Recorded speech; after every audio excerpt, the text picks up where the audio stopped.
ਹਾਂਜੀ ਮਿੱਤਰੋ, ਕੀ ਹਾਲ ਚਾਲ।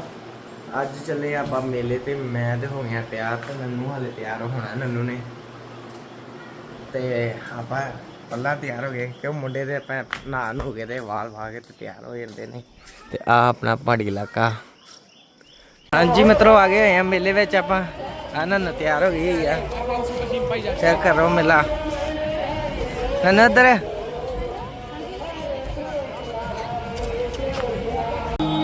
ਚੈੱਕ ਕਰੋ ਮਿੱਤਰੋ।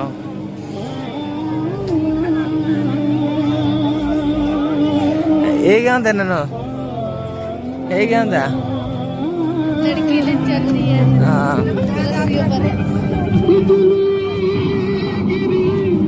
मित्रों ਅਸੀਂ ਆ ਗਏ ਪਾਰਕਿੰਗ ਵਿੱਚ। ਮੋਟਰਸਾਈਕਲ ਆਪਣਾ ਮੋਟਰਸਾਈਕਲ ਲੱਗਾ ਹੈ ਤੇ ਆਪਾਂ ਮਿੱਤਰੋ ਆ ਲੱਗਾ ਮੋਟਰਸਾਈਕਲ ਤੇ ਮੋਟਰਸਾਈਕਲ ਲੈ ਕੇ ਸਟਾਰਟ ਕਰਕੇ ਆਪਾਂ ਬਣੇ ਨੰਨੂ ਨੂੰ। ਗਰਮੀ ਬੜੀ ਹੋ ਗਈ ਆ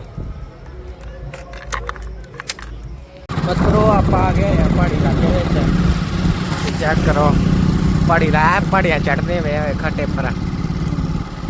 ਮੈਂ ਤੇ ਨੰਨੂ ਡਰੀ ਜਾਂਦੀ ਕਿ ਅੱਗੇ ਵੇਖ ਮੈਂ ਅੱਗੇ ਕੀ ਵੇਖਾਂ।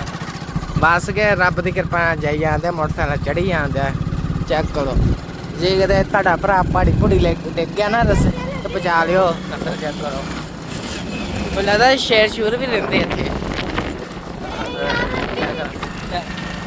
ਇਹ ਕਰੀ ਜਾਂਦੀ ਕਹਿੰਦੇ ਅੱਗੇ ਕੀ ਵੇਖਣਾ ਪਿਆ। ਚੈੱਕ ਕਰੋ, ਇਹ ਇੱਕ ਪਹਾੜੀ ਇਲਾਕਾ। ਇੱਧਰ ਜਗ੍ਹਾ ਲੈ ਤੇ ਦੋਨੋਂ ਹੱਥ ਨਾਲ ਕੀ ਹੈ? ਇੱਕ ਹੱਥ ਨਾਲ ਨਹੀਂ ਚੰਗਾ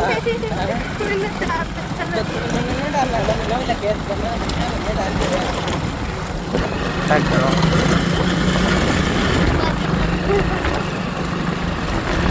ਹਾਂ ਪਹਾੜੀ ਇਲਾਕਾ। ਹੁਣ ਅੱਗੋਂ ਘਰੇ ਜਾ ਕੇ